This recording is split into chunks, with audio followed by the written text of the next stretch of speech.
Sir William Whiteway a été un leader politique dominant de Terre-Neuve et Labrador avant la Confédération. Sur les 30 années où il a été député à l'Assemblée législative, il en aura passé 14 comme premier ministre, un record qui ne sera battu que par Joseph Smallwood après l'union avec le Canada.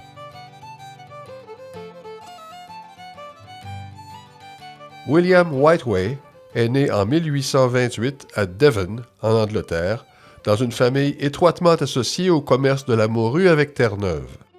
C'est ainsi qu'à seulement 15 ans, il a immigré à St. John's pour travailler dans l'industrie de la pêche.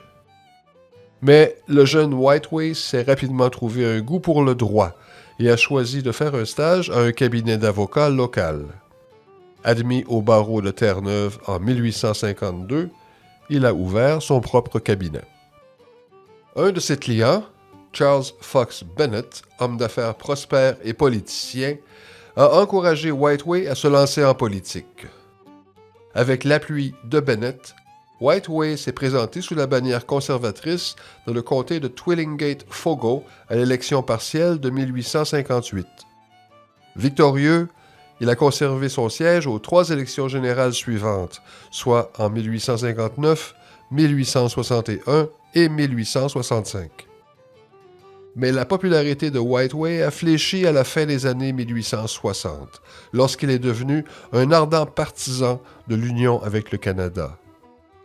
Cet enjeu était si controversé qu'il a créé de profondes divisions chez les conservateurs comme chez les libéraux. Il a aussi compromis la relation de Whiteway avec Bennett, qui est devenu chef du nouveau parti opposé à la Confédération. Ce débat a constitué le grand thème de l'élection générale de 1869.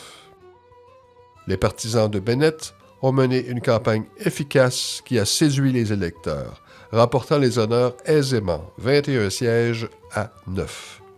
Pour la première fois en 10 ans, Whiteway avait perdu son siège à la Chambre d'Assemblée.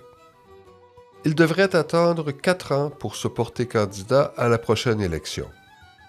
Entre-temps, il avait abandonné son soutien à l'union avec le Canada et déclaré qu'il ne reviendrait jamais sur le sujet à moins que le public ne l'exige. Ce changement de cap a aidé Whiteway à se faire élire à l'élection générale de 1873, cette fois dans le comté de Trinity Bay. Son étoile politique brillait à nouveau. Un an plus tard, le premier ministre Frederick Carter nommait Whiteway solliciteur général dans son cabinet. Dans cette fonction, Whiteway s'est valu des éloges de toutes parts en défendant les intérêts de Terre-Neuve devant la commission de Halifax sur les pêches en 1877, qui visait à régler un litige entre les États-Unis et la Grande-Bretagne sur les droits de pêche dans l'Atlantique Nord. Son plaidoyer a valu à Terre-Neuve 1 million de dollars en compensation et à Whiteway un titre de noblesse de la couronne britannique. Lorsque Carter a quitté la scène politique en 1878, Whiteway l'a remplacé comme chef du Parti conservateur et premier ministre de Terre-Neuve et Labrador. Cette même année, il a conduit les conservateurs à une victoire retentissante à la 13e élection générale de la colonie, récoltant 21 des 31 sièges à la Chambre d'Assemblée. Whiteway avait fondé sa campagne sur une politique de progrès, promettant de diversifier l'économie de Terre-Neuve et Labrador dans d'autres secteurs que la pêche, notamment en développant des industries comme les mines et l'agriculture. À cette fin, il favorisait la construction d'un réseau ferroviaire transinsulaire qui moderniserait la colonie et faciliterait l'accès aux ressources forestières et minérales de l'intérieur et de la côte ouest de l'île. La réalisation de ce projet ambitieux s'étirerait sur des années et coûterait des millions de dollars. Ce réseau ferroviaire, pièce maîtresse de la campagne électorale de Whiteway en 1878, allait dominer le reste de sa carrière politique. De gros obstacles devaient toutefois être surmontés. Au nombre des plus importants était la question de la côte française. Cette situation avait été créée en 1713 par la ratification du traité d'Utrecht, qui accordait à la France des droits de pêche sur la côte de Terre-Neuve entre le cap Bonavista et la Pointe Riche, un littoral fréquenté par les pêcheurs français depuis le début du 16e siècle. Cette frontière avait été modifiée en 1783 pour inclure presque toute la côte ouest. Whiteway voulait modifier cette entente pour obtenir un accès illimité au littoral, de manière à pouvoir compléter le réseau transinsulaire et tirer parti des ressources minérales et forestières de la côte ouest. Mais comme Terre-Neuve était une colonie britannique, seul Londres pouvait négocier un tel changement avec la France.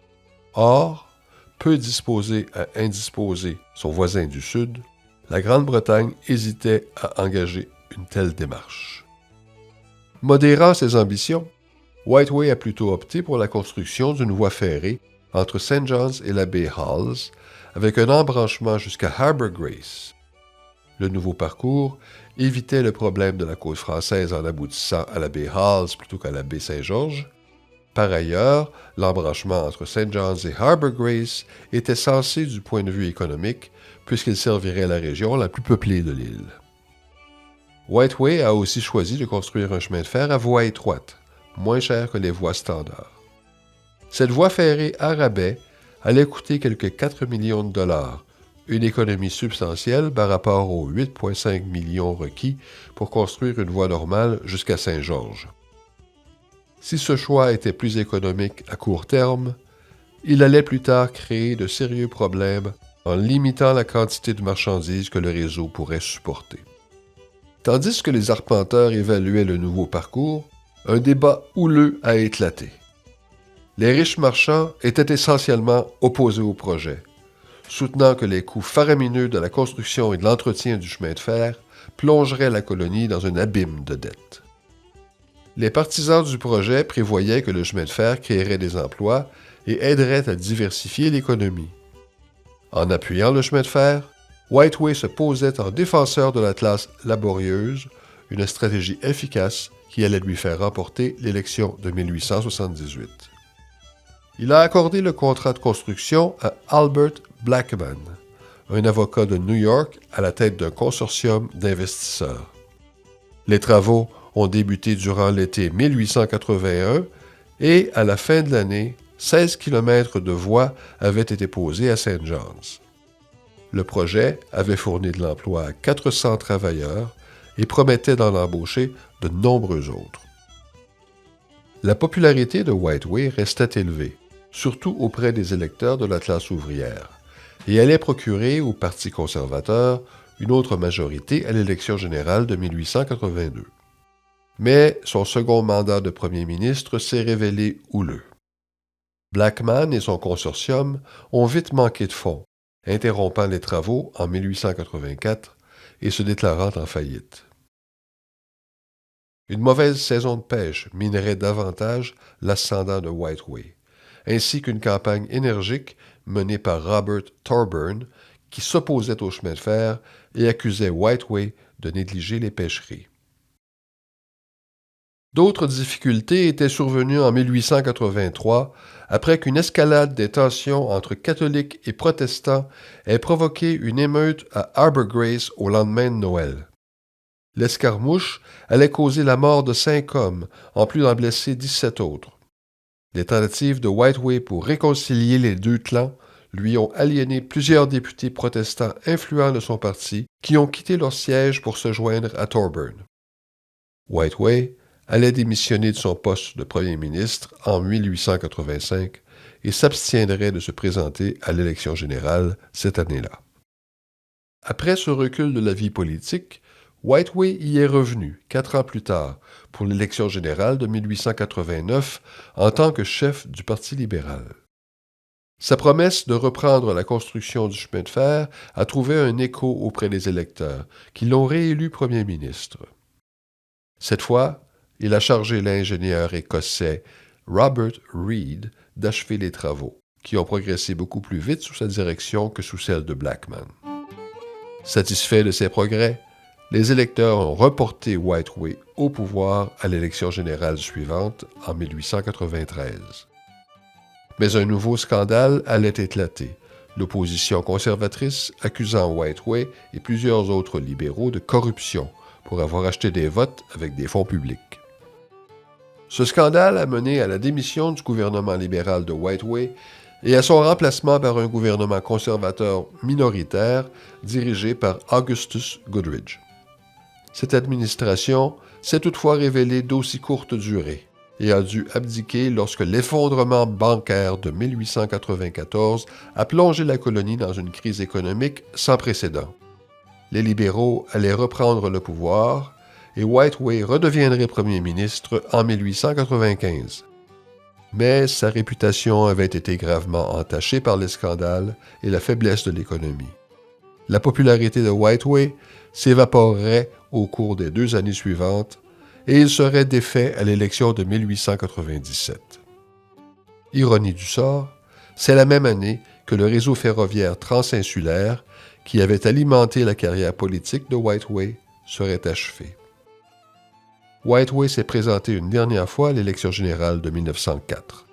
Cet homme, qui avait gouverné la colonie durant 14 ans, arriverait dernier dans son comté et ne siégerait plus jamais à la Chambre d'Assemblée. William Whiteway est décédé à St. John's le 24 juin 1908 à l'âge de 80 ans.